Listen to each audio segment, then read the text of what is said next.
morning, students. Today we are going to start with lesson number 5, Heat Part 2. Now this is the continuation part as we have already studied Part 1 in the previous class.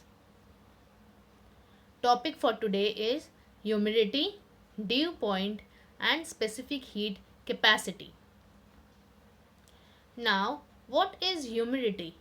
Humidity is nothing but the presence of water vapor in the air which makes it moist. That means in our atmosphere we have lot of moisture. That is humidity. About 71% of the surface of the earth is covered with water. We all know. So because of that there is a constant evaporation of water and there is water vapor always present in the atmosphere. The amount of water vapor in the atmosphere helps us to understand the state of the daily weather. Now we will come to the topic, that is saturated air and unsaturated air. Now what is saturated air? Saturated air means when the air contains maximum possible water vapor in it at a particular temperature. And in unsaturated air we have very minimum, that is less possible content of water vapor in the air in a particular temperature. So saturated and unsaturated means more water vapor and less water vapor in the air. Our next topic, that is what is a dew point. Now dew point is the temperature at which the air becomes saturated, means it will contain a lot of water vapor present in it. So that temperature of air is called as dew point. Now humidity is of two types. First one, absolute humidity and relative humidity. Let us study what is absolute humidity. Absolute humidity, it is the measurement of water vapor or the moisture which is present in the air regardless to the temperature. That means in absolute humidity we will not consider the temperature. Here we will only measure the water vapor or the moisture which is present in the air. So let us define what is absolute humidity. It is the mass of water vapor in unit volume of air is called absolute humidity. It is measured in kilogram per meter cube. The higher the amount of water vapor, the higher will be the absolute humidity. The second one is relative humidity. Relative humidity also measures water vapor, but it is with respect to the temperature of the air. Relative humidity is defined as the ratio of actual mass of water vapor which is contained in the air for a given volume and temperature to that required to make the air saturated with vapor at a particular temperature. Relative humidity is the amount of water vapor in the air expressed in a percentage of the maximum amount of that air could hold at a given temperature. So if you want to find relative humidity, we have the formula, that is percentage relative humidity is nothing but it is the ratio of the actual mass of water vapor in the air upon the mass of vapor needed to make the air saturated in that particular volume. If you see in the diagram, you can see the relative humidity in both the cases. When you have 95% relative humidity, you can see the vapor content, and in the next picture you can see when there is 10% relative humidity. See the picture where you can see the amount of vapor present in the air. When there is a dew point, the relative humidity is 100% because there is a lot of water vapor present in the air with respect to the temperature. If the relative humidity is more than 60%, we feel that the air is moist. And if the relative humidity is less than 60%, we feel that the air is dry. So these are some of the conditions of relative humidity. Now let us study about one of the scientists. Now, James Prescott Joule. He was born in the year 1818 and died in 1889. He was the first person to show that the kinetic energy of tiny particles of matter appears as heat energy, and also that energy can be converted from one form to another. So the conversion of heat energy to work gives the first law of thermodynamics, and the unit of heat is called joule. So the unit of heat, joule, was named after the scientist James Prescott Joule. Now let us study what is specific heat capacity. But for that, we will have a small experiment. If you see in this experiment, you can see in the pictures given also, here we have mentioned what are the materials required.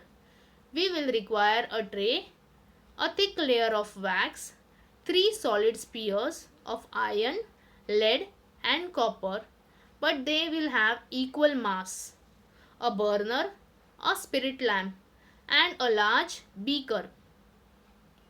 Now we will see the procedure. We have to take 3 spheres of iron, copper and lead of equal mass. Put the 3 spheres in the boiling water in the beaker for some time. The 3 spheres, when you take out from the water, all the spheres will be at a temperature of 100 degree Celsius. Put them immediately in the thick slab of wax. You have to note the depth that each of the sphere goes into the wax. So this was the procedure how we are going to conduct to measure the specific heat capacity for the 3 spheres having equal mass. Now let us study about the observation. Now step by step we have given the observation along with the pictures. Now if you see the first step, the spheres will absorb more heat from water, will give more heat to the wax. So there are 3 spheres in the picture you can see. When you put it into the water of 100 degrees Celsius, they will attain the temperature of 100 degrees Celsius. And after that we have to put them in the wax. More wax will melt and the spheres will go deeper in the wax. In the third step you can see the iron sphere will go deepest into the wax. In the picture there is a red circle which tells you that it is the iron sphere and it is going very deeper into the wax. The lead sphere will go the least and the copper will be in the intermediate depth. That means it will be neither less neither it will be high. So it will be in the intermediate part. Though the 3 spheres have the same temperature, they have the same mass, but the depth at which they are moving into the wax is different. In the fifth step, if you see, this shows that there is an equal rise in temperature. The 3 spheres absorbed different amount of heat. This means that the property determines the amount of heat absorbed by the sphere is different for the 3 spheres. So the 3 spheres made up of different materials, though they have the same temperature, though they have the same mass, but their property will be different. So this property is called the specific heat capacity. We define specific heat of an object as the amount of heat energy required to raise the temperature of unit mass of an object by 1 degree Celsius is called the specific heat of that object. The unit for specific heat capacity, it is also denoted by the letter small c. In SI unit, specific heat is joules per kilogram degree Celsius, and in CGS unit it is calorie per gram degree Celsius. So these are the units for specific heat capacity of an object. Suppose if we want to calculate heat energy absorbed or gained by a particular object, then see the first box. When the object absorbs heat, the specific heat of an object will be small c, mass of the object will be small m, the temperature of the object which is raised will be delta T degree Celsius. So the heat energy will be given by Q is equal to m multiplied by c multiplied by delta T. Q is nothing but it is the heat energy. Suppose the object loses the heat. So the specific heat of an object is equal to small c. Mass of the object is denoted by m. The temperature of the object which is decreased is delta T degree Celsius.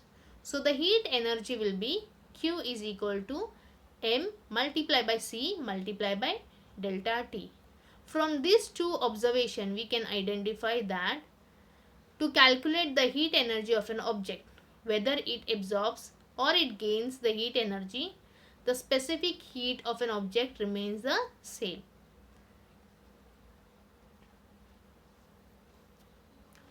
Now let us see the topic heat exchange.